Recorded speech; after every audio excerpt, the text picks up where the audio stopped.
आप देख रहे हैं न्यूज इंडिया, आपके साथ मैं रचना बंसल।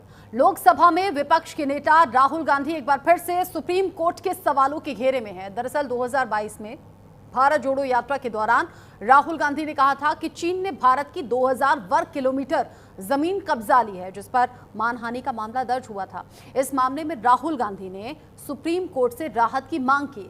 कोर्ट ने राहुल को अंतरिम राहत तो दे दी, लेकिन कोर्ट ने कड़ी टिप्पणी भी की है।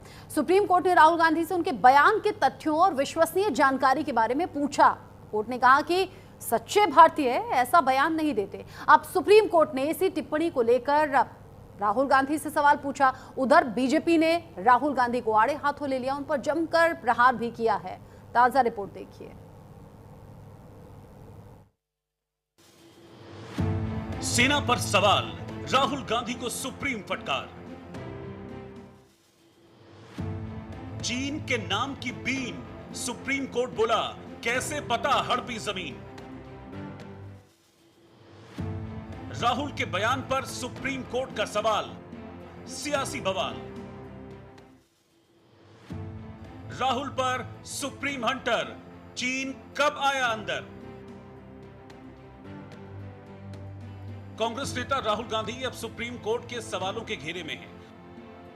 अक्सर चीन को लेकर सवाल उठाने वाले राहुल गांधी को सुप्रीम कोर्ट ने आड़े हाथों लिया है। 2020 में चीन से गलवान घाटी झड़प मामले में राहुल ने भारतीय सेना पर टिप्पणी की थी, जिसे लेकर उन पर क्रिमिनल डिफेमेशन केस दर्ज कराया गया था। सुप्रीम कोर्ट ने इसी मामले में सुनवाई करते हुए कहा, आपको यह कैसे पता कि चीन ने भारत की 2000 वर्ग किलोमीटर जमीन हथिया ली। राहुल अक्सर इस तरह के बयान देते रहे हैं। राहुल गांधी ने दिसंबर 2022 में अपनी भारत जोड़ो यात्रा के दौरान भारतीय सेना पर कथित टिप्पणी की थी। इसे लेकर राहुल गांधी को सुप्रीम कोर्ट ने खरी खरी सुनाई है। हालांकि सुप्रीम कोर्ट ने फिलहाल लखनऊ में चल रहे मुकदमे पर रोक लगा दी है, लेकिन कोर्ट ने मामले में नोटिस जारी कर राहुल गांधी से जवाब मांगा है। सुप्रीम कोर्ट में जस्टिस दीपांकर दत्ता और जस्टिस ए.जी. मसीह की पीठ ने राहुल के बयान पर आपत्ति जाहिर करते हुए सख्त टिप्पणी की। कोर्ट ने पूछा, आपको कैसे पता चला कि चीन ने भारत की 2000 वर्ग किलोमीटर जमीन पर कब्जा कर लिया है। आपके पास विश्वसनीय जानकारी क्या है। आप क्यों नहीं ये बातें संसद में कहते। आप ये सब बातें सोशल मीडिया पर क्यों कहते हैं। कोर्ट ने यह भी कहा कि एक सच्चा भारतीय ऐसा कभी नहीं कहेगा। जब सीमा पर कोई विवाद हो तो क्या यह सब कहना जरूरी है। दरअसल 9 दिसंबर 2022 को भारत जोड़ो यात्रा के दौरान राहुल गांधी ने कहा था कि चीन ने भारतीय सीमा के 2000 वर्ग किलोमीटर जमीन पर कब्जा कर लिया है। चीन के सैनिकों ने 20 भारतीय सैनिकों को मार गिराया है और वो अरुणाचल प्रदेश में हमारे सैनिकों की पिटाई कर रहे हैं। लेकिन भारतीय मीडिया इस बारे में कोई सवाल नहीं पूछेगी, ये कहते हुए उन्होंने सरकार को घेरा था। पूछेंगे मगर चाइना के बारे में एक सवाल नहीं पूछा जाएगा। जिन्होंने 2000 स्क्वायर किलोमीटर हिंदुस्तान का उठा लिया, जिन्होंने हिंदुस्तान के 20 जवानों को शहीद किया, जो हमारे जवानों को अरुणाचल प्रदेश में पीट रहे हैं, मैंने कहा हिंदुस्तान की प्रेस मुझसे इनके बारे में एक सवाल नहीं पूछेगी। राहुल गांधी के इस बयान को लेकर देश की सियासत में तब भी घमासान मचा था। अब जब सुप्रीम कोर्ट ने राहुल को फटकार लगाई है तो एक बार फिर से इसे लेकर सियासी बवाल तेज हो गया है। बीजेपी ने प्रेस कॉन्फ्रेंस कर राहुल गांधी पर जोरदार हमला बोला और राहुल की विश्वसनीयता पर सवाल खड़े किए। जिस तरह के बयान इन्होंने दिए हैं, वो दिन भी आएगा कि राहुल गांधी को न्यायालयों से आगे भी सजा होगी और भारत की जनता जो है उसकी आंखों में इनको पहले सजा भी हुई है और इनकी विश्वसनीयता आज शून्य पे है।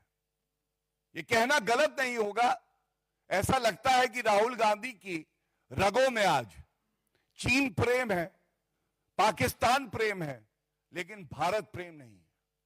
संवैधानिक संस्था सर्वोच्च न्यायालय राहुल गांधी की भारतीयता पे इतना गंभीर कमेंट करता है, हर देशवासी आहत है, एक भारतीय अपनी सेना के लिए जो पूरे विश्व में सबसे वीर है, कैसे कह सकता है कि वो चीनी सेना से पिट रही है? गौरव भाटिया ने राहुल गांधी और चीनी राजदूत की पुरानी तस्वीर दिखाकर हमला बोला। भाटिया ने कहा कि जब हमारे जवान डोकलाम में चीनी सैनिकों का सामना कर रहे थे, तब राहुल गांधी चीनी राजदूत के साथ बैठक कर रहे थे। एक बात कह के, ये तस्वीर कई प्रेस वार्ताओं में हमने दिखाई है।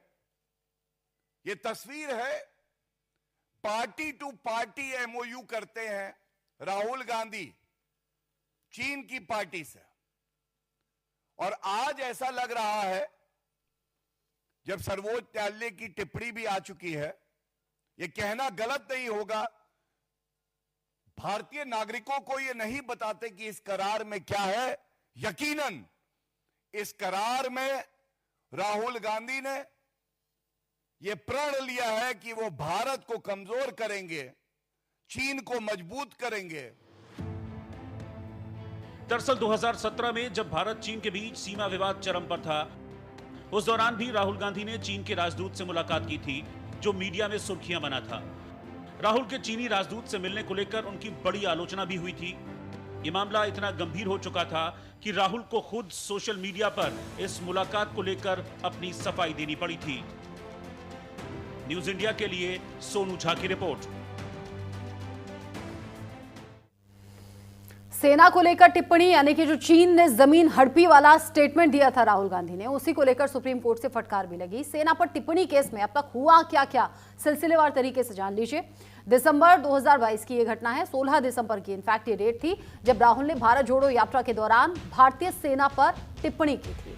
अगस्त 2023 जब बीआरओ के पूर्व निदेशक उदय शंकर श्रीवास्तव ने राहुल के खिलाफ याचिका दायर की, क्योंकि जो स्टेटमेंट था उसे लेकर आपत्ति सेना ने दर्ज कराई थी। फिर 11 फरवरी 2025 जब कोर्ट ने राहुल गांधी को समन जारी किया इस मामले में पेश होने के। 24 मार्च 2025 राजनीतिक व्यस्तता यानी कि बिजी शेड्यूल के चलते गैर हाजिर रहे थे राहुल गांधी, कोर्ट में पेश नहीं हुए थे। फिर 29 अप्रैल 2025 रायबरेली में बैठक में शामिल होने की वजह से फिर से गैर हाजिर रहे, फिर से वो कोर्ट में पेश नहीं हो पाए, और उसके बाद में 17 मई 2025 अगली तारीख पर हाजिर होने के लिए समय एक तरीके से कोर्ट से मांगा गया था। फिर 4 जून 2025 आती है। समन के खिलाफ सुप्रीम कोर्ट में विशेष अनुमति याचिका दायर होने की बात बताई थी। फिर 23 जून 2025 कोर्ट ने राहुल गांधी को हाजिर होने का आदेश दिया था, और उसके बाद 15 जुलाई 2025 आती है जब राहुल ने सरेंडर किया। 20-20 हजार रुपए के निजी मुचलके पर कोर्ट ने उन्हें जमानत दे दी थी। लेकिन उसके बाद जब अब सुप्रीम कोर्ट ने इस मामले पर राहुल गांधी से उनकी टिप्पणी पर तीखे सवाल पूछे, तो फिर से बीजेपी को मौका मिल गया और राहुल गांधी के उस स्टेटमेंट की अब बातें हो रही हैं जिसमें उन्होंने कहा था कि चीन ने भारत की जमीन हड़पी है। अप्रैल 2025 को राहुल गांधी ने कहा था कि 4000 वर्ग किलोमीटर जमीन चीन ने छीनी है। फरवरी 2025 जब राहुल ने कहा था कि 4000 वर्ग किलोमीटर पर चीन कब्जा करके बैठा है। सितंबर 2023 को राहुल ने कहा था कि चीन ने भारत की जमीन छीनी है। अगस्त 2023 को राहुल बोले चीनी सेना ने लद्दाख में भारत की जमीन छीनी। अगस्त 2023 को ही राहुल ने यह कहा था कि चीन ने हजारों किलोमीटर जमीन छीन ली है। दिसंबर 2022 को राहुल बोले चीन का 2000 वर्ग किलोमीटर जमीन पर कब्जा हो चुका है। दिसंबर 2022 को ही राहुल ने कहा था कि 20 भारतीय सैनिक हमारे मारे गए, अरुणाचल में सैनिकों को पीटा जा रहा है। इसी बयान पर सुप्रीम कोर्ट ने फटकार लगाई और ये पूछा कि इसकी विश्वसनीयता कहां है। अगस्त 2020 को राहुल ने कहा था कि मुझे चिंता है कि चीनी आज भी हमारे इलाके में बैठे हुए हैं। बहुत बड़ा स्टेटमेंट था और साथ ही साथ ये हमारी सेना को लेकर सवाल भी था, और यही सवाल यहां पूछा सुप्रीम कोर्ट ने और ये कहा कि इस बात का प्रूफ क्या है, क्या इसकी कोई भी विश्वसनीयता है, और क्या आपको अपनी सेना पर किसी भी तरह से भरोसा नहीं है क्या। ऐसे कई तीखी बातें सुप्रीम कोर्ट की ओर से राहुल गांधी से पूछी गई। अब जब ये मसला सामने आ चुका है, बीजेपी आक्रामक है। केंद्रीय मंत्री किरण रिजिजू को सुनिए।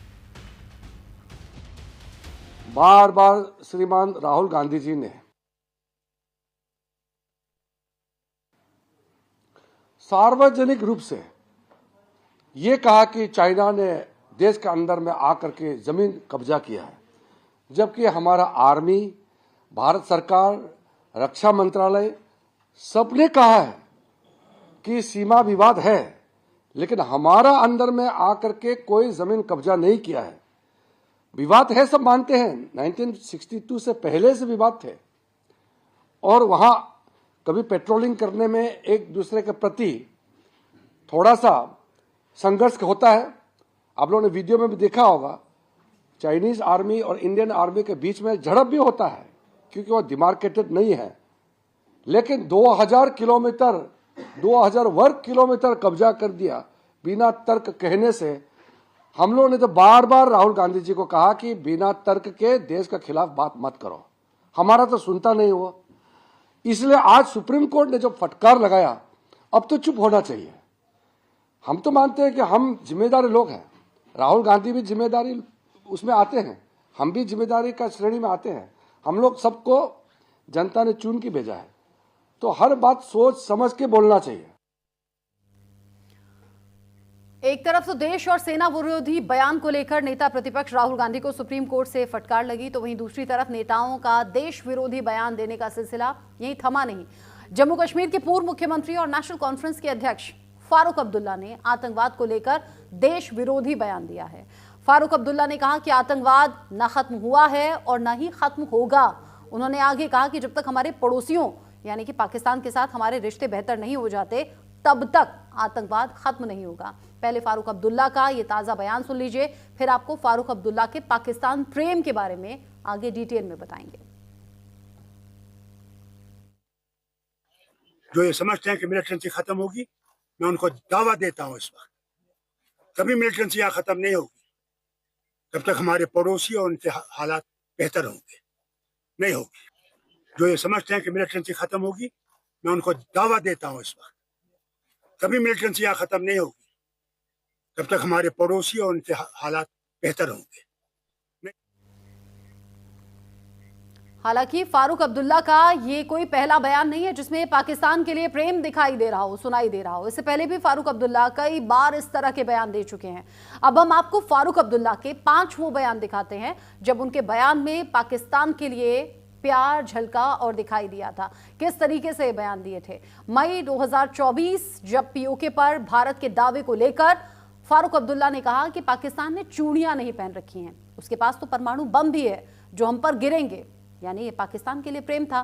फिर आ जाइए जून 2024, फारूक अब्दुल्ला ने कहा कि जब तक भारत और पाकिस्तान के बीच में बातचीत नहीं होगी, आतंकवाद की समस्या खत्म नहीं होगी, यानी यहां भी पाकिस्तान के फेवर में जाते हुए दिखे।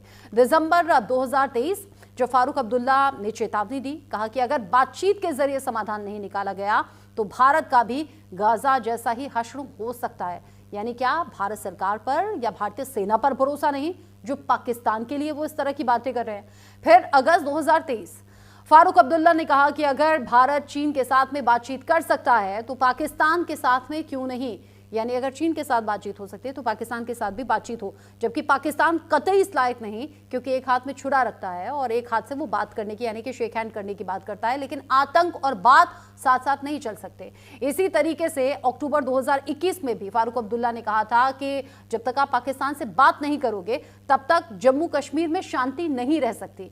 तो ये वो कुछ विवादित बयान है जो फारूक अब्दुल्ला के पाकिस्तान को लेकर प्यार को भी दिखाते हैं और ये बताते हैं कि शायद उन्हें अपनी भारत की सरकार या सेना पर भरोसा नहीं है। सबसे बड़ी बात, सेना को लेकर भरोसा होना चाहिए, लेकिन उन्हें लगता है कि पाकिस्तान के पास परमाणु ताकत है और पाकिस्तान से बात नहीं होगी तो आतंकवाद खत्म नहीं हो सकता। यानी एक और विवादित बयान उन्होंने दे दिया है जिसकी चर्चा अब चारों तरफ है। आगे बढ़ेंगे।